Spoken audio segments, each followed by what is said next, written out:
Welcome to Autos Radio, amplifying voices, inspiring the world. I'm your host, Alba Mireles, and I'm absolutely delighted to welcome today's guest, KeriAnne Jelinek, author of more than 180 books, children books, and founder of Slot Dreams Book and Publishing. We're here to celebrate your creativity and explore the world you crafted in these books. KeriAnne, thank you so much for joining us. Thank you so much for having me. This has been just awesome. And let's start by getting to know you a bit. Like, could you tell us a little bit about yourself, your background before becoming an author? Yes, my name is KeriAnne, and I originally started as a music educator. So I've been doing that since I started teaching when I was 12, started teaching piano, and started teaching voice at 17, and then pretty much taught from the get-go, from around 17 all the way up until about 39. And at 39 was during COVID, and I just didn't want to do any more teaching in the classroom itself, but I wanted to find a way to present books that teachers don't get to share with kids. I wanted to create books that educators want for their kids but don't have the material to. So, for example, like a Hawaiian volcanoes and things that kids are really super interested in that teachers don't always have the opportunity or time to teach. I Those are the books that I wanted to create. So I started off with one single book that my family and I wanted to write, called Hungry for Pancakes: The Adventures of Mr. Peanuts. Mr. Peanuts was an actual our gray cat, and my young daughter at the time was 6, and she goes, "What if we made this into a silly story about him, wanting pancakes and doing all these adventures and things?" So we started off with that. I didn't know that KDP existed. I didn't know that Barnes and Noble Press existed. I didn't even know you could self-publish. And this was back in January of 2022. But I just had this dream inside of my heart that I want to create a book for children about our cat. So I looked online, and I just looked in like self-publishing, and um, tried to figure out, like, how are people getting published? Like, are they going traditional? Are they what's the deal here? And so I found out that people were self-publishing, and it was just like it was such an enlightening thing to me, because I had no idea that people were self-publishing at this point in 2022. And so I found out all this amazing information, and I was like, okay, well, now I know how to publish it. I know how to write it, but I don't know how to illustrate. How am I gonna illustrate? And so basically, watched a whole bunch of YouTube videos, and I went online. How are they illustrating their books if they don't have the capital to actually pay an illustrator to do all these illustrations? Because it would be extremely costly to hire an illustrator. So I looked that up, and um, I found Canva, and I was like, well, these illustrations, it says that you can sell them commercially. So I signed up for the professional account, and I basically taught myself all the illustration of doing my own books. So that's how I learned how to do it. And I learned how to self-publish. I learned how to create a business from scratch. And I just kept going and going and going and going. And the first 2 years, I wrote the most, and amount of books, and the bulk of my books, about 180 books. I manage over 200 books, but 180 of those I have written and illustrated. And I do write them and I do illustrate them by hand. I use very little AI in all of that process. I do, however, use AI for help on my ad copy for marketing, and I use, of course, AI to help me with my business part of the Sloth Dreams Books and Publishing Company. Um, but the books themselves are written by me, illustrated by me, and marketed by myself. And so I've started a marketing agency on top of my Sloth Dreams Books and Publishing Company, where I have marketed other children's authors' books. So I've done that. I've done social media marketing for other folks. I've done just about everything that I guess you could do in children's authorship. My main area of expertise is social studies and like holiday books for children. So a lot of the books that I write are geared towards not in a typical sense of social studies, but things such as like May Day. And May Day is actually a European holiday that a lot of teachers don't teach because they think in the modern sense of May Day as being a political holiday, but really it is a European holiday that celebrates the spring. So those are the kind of books that I wanted to write, and so I wrote a whole series of books that were like Father's Day, what is 4th of July, what is Father's Day, what is Mother's Day, what is May Day, what is Halloween, what is Dia de los Muertos, what is Easter? With a real meaning of Easter? How did Easter originate? And these are things that children don't really get to hear the truth on a lot of times, like Easter and Dia de los Muertos and Halloween, like actually how that started. So that's been a real passion of mine, is to put things into perspective for parents and educators, of teaching the actual truth about holidays, um, and also just about other things as well. Like I like to give accurate information on animals and just all the things that I write about. I like them to be truthful and accurate and not made up things. And so social studies to me means, like holidays and, cultural things. I have a set of books called My Country, and I wrote one on Ukraine about the art, the music, the dance, the money, the flag, the actors that come from there, the musicians that come from there. And I have a whole series of those. And My Country, Hawaii. And I like kids to know that Hawaii was its own country before the United States went in and forcefully took it. And so that, I make that clear in the book. And I really like to write things in such a way where families and parents and educators can go in and explore the truth about the different cultures. And I pride our company and myself pride ourselves on diversity and inclusion, and bringing all cultures into the mix of everything.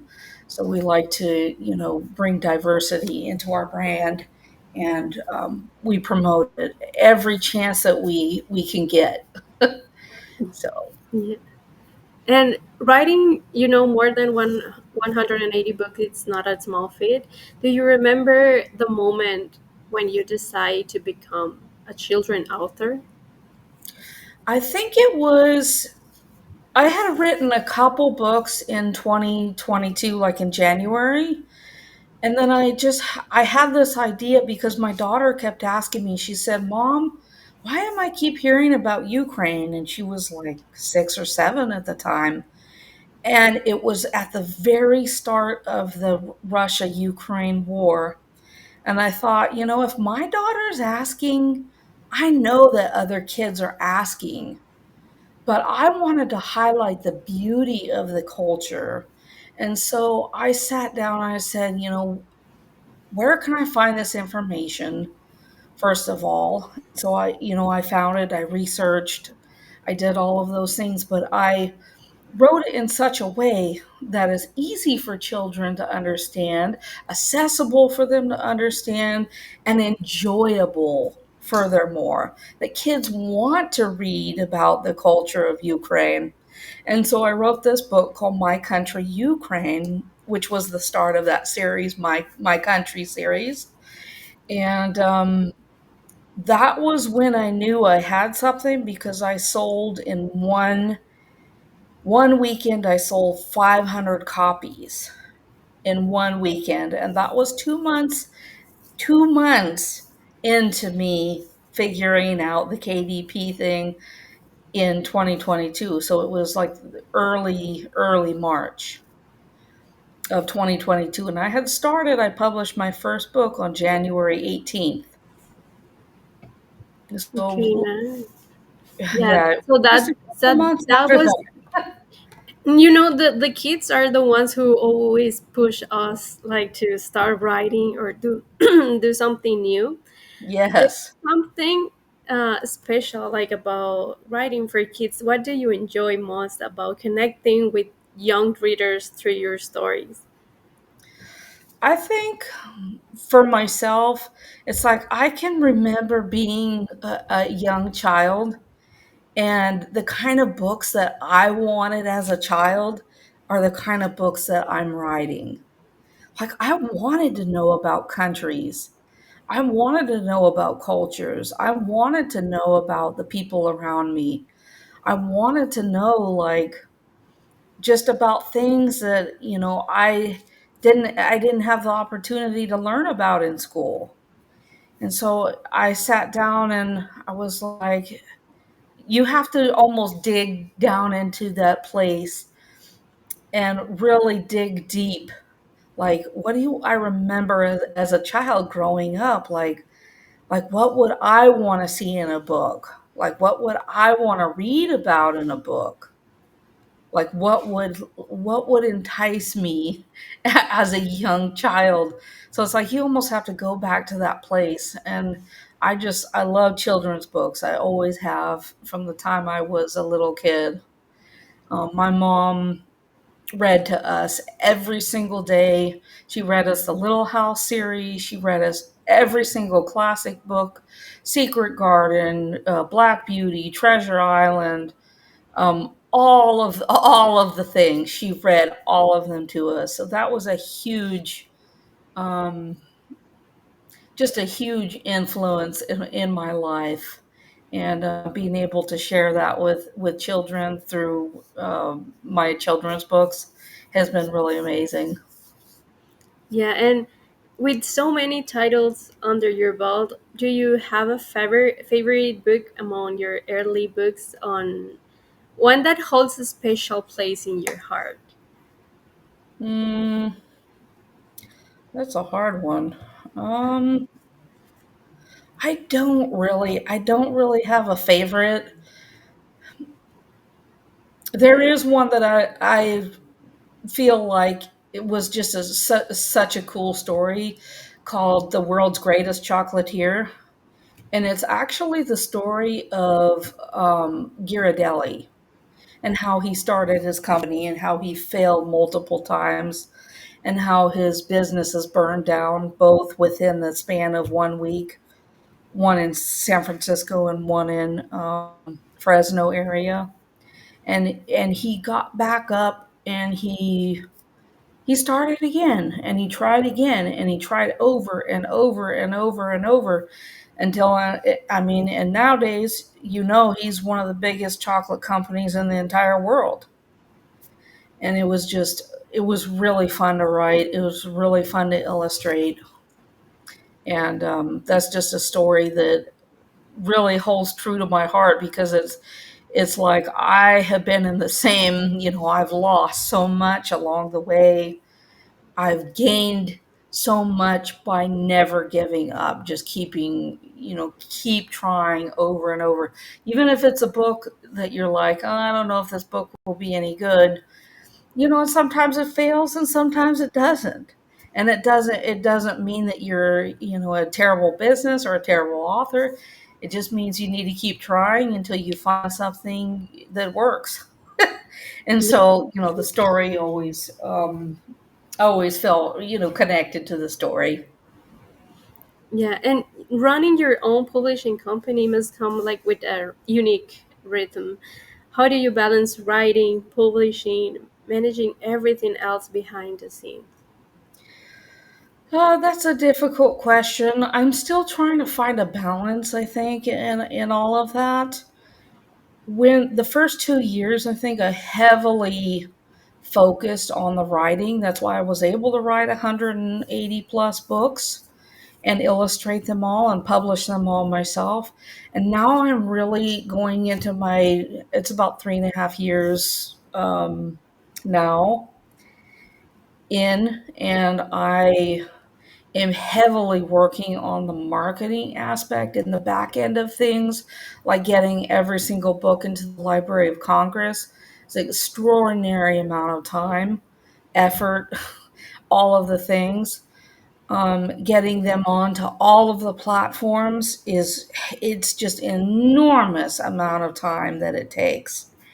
The marketing part, I like to try to use automation whenever I can.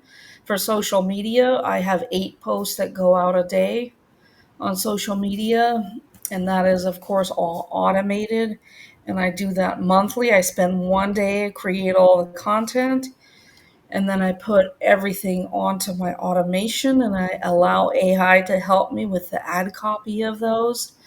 And so that part of it gets automated. My Sloths Love to Read podcast, I record all of the books ahead of time. So I do one book per day. I have 365 books on my podcast. And I do it in spurts. Like I'll pick one day where I'll read, okay, I'm going to record 10 books today. And then the next day I'm going to do 10 more recordings. So I kind of work like that where I set aside a day, like today I'm going to do this. Tomorrow I'm going to do the marketing part, the social media stuff. And then, eventually you get to your own stuff. And sometimes you struggle to get to your own stuff. You really have to make time and set aside the time to get to your own stuff. And aside from all the business part of everything. Um, and then when you have clients on top of that that you're working with and promoting their books and all the things that come with working with other clients. So it's a juggling act for sure, and you wear many hats. You wear your creative hat, you wear your business hat, you wear your marketing hat. Just a lot of different things have to come together, and you have to be able to understand all those things as well. So it's a lot. Yeah, it's a lot. But and that leads me in another question. Like, what made you decide to start your own publishing company instead of going to the traditional route? Um, Honestly, I'm not a very patient person. And so I thought, oh, this could take me 5 years to get a publisher. Like these books are just, for educational purposes. Like they're not like, the they're not like Harry Potter. They're not a huge novel.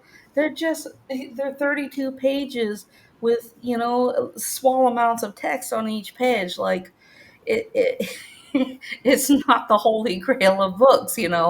So it's it's apples and oranges, Yeah. And but when people hear the name KeriAnne, what do you hope they think or feel about your work? I hope that they can see I'm putting my heart into every book that I write, and that I truly am writing for children who are curious and who want information and that love reading. I'm really trying to promote, like, especially with my podcast, I'm really trying to promote a love of learning and a love of reading, because that's kind of been like, that's who I am. That's who I was in the classroom. I always promoted a love of reading and a love of learning new things.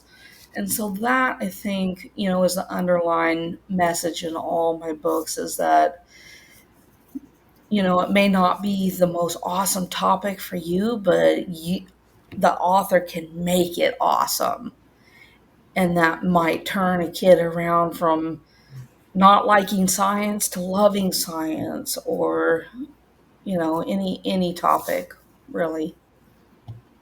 So, are any of your books available in digital or interactive formats? I have all of my books are on Amazon, and all of them are in Kindle format.